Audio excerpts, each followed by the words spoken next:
ప్రశాంత్ని వాష్రూమ్లో tap కింద వేసి ఉంచుతుంది అస్మిత. ప్రశాంత్ స్పృహలో లేకుండా నిద్ర మత్తులో ఉంటాడు. అలాగే ట్యాప్ కింద నిద్రలో ఉండిపోతాడు. ఇక తడుస్తూనే ఉంటాడు. ట్యాప్ ఆన్ చేసి అలాగే పెడుతుంది అస్మిత.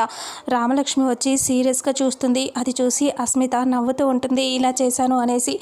ఆ తర్వాత ఇంకా వాళ్ళిద్దరిని పూజ దగ్గర కూర్చోబెడితే రామలక్ష్మి అలా చూస్తూ నిలబడి ఉంటుంది. అస్మిత అలా దేవుడి దగ్గర పూజ చేస్తూ ఉంటే ఇంకా ప్రమిళ ఇలా అంటుంది, చూసావా ఈ ఇంటికి ఎంత బాగా కలొచ్చేసిందో, నా కోడలు దీపం పెడుతూ ఉంటే ఈరోజు నాకు సంతోషంగా ఉంది అని ప్రమిళ అస్మితను చూసి అంటూ ఉంటుంది. ఇంకేం చూసారు అత్తయ్య, ఇంకా ముందు ముందు చాలా చూస్తారు మీరు అని అంటూ అస్మిత నవ్వుతూ చెప్తుంది. ఇక ఆ తర్వాత రామలక్ష్మి ఇలా అంటుంది, అవునవును ఇంకా బాగుంది, ఇంకా చేయాల్సినవి చాలా ఉన్నాయి, అయితే 16 రోజుల పండగ చేయాలి కదా, అది కూడా ఉంది అని అంటే, ఇంకా 16 రోజుల పండగనా అని అస్మిత సీరియస్గా లేస్తే ఇలా అంటుంది, 16 రోజుల పండగ చేయాలి కదా, 16 రోజుల పండగ చేస్తేనే అంతా బాగుంటుంది. 16 రోజుల పండగ అంటే మామూలుగా ఉండదు కదా, మళ్ళీ తాళి కట్టడం, మెల్లో తాళి వేయటం, అలాగే శోభనం జరిపించడం అన్నీ ఉంటాయి మళ్ళీ అని అంటూ రామలక్ష్మి అంటుంది.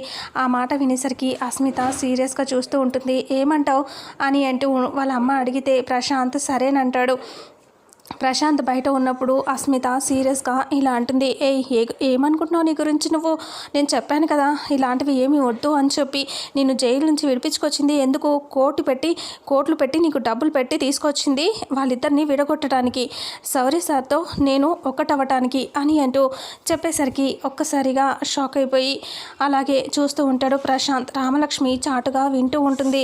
ఇక అప్పుడే రామలక్ష్మి ఇలా వాళ్ళ మాటలు విని సీరియస్గా చూస్తూ ఉంటుంది. ఈ పెళ్ళి ఇవన్నీ డ్రామా, నేను సౌరే సార్ని దక్కించుకోవటం కోసం ఇవన్నీ డ్రామా చేస్తున్నాను, అలాగే పెళ్ళి నాటకాలన్నీ ఆడుతూ ఉంటే నువ్వు అన్నిటికీ ఒప్పుకుంటావేంటి అని అంటూ ప్రశాంత్తో గొడవ పడుతూ ఉంటుంది అస్మిత. ఇక అప్పుడే రామలక్ష్మి సీరియస్గా చూస్తూ ఇలా అనుకుంటూ ఉంటుంది, ఇక మీదట నేనేంటో చూపిస్తాను, నువ్వు డ్రామాలు చేస్తున్నావా, మీరు తీసుకున్న గోతిలో మీరే పడేలా చేస్తాను అని అస్మిత ప్రశాంత్ వైపు సీరియస్గా చూస్తూ రామలక్ష్మి మనసులో ఇలా అనుకుంటూ ఉంటుంది. మరి రామలక్ష్మి నెక్స్ట్ ఏం చేయబోతుంది అనేది రాబోయే నెక్స్ట్ ఎపిసోడ్లో తెలుసుకుందాం.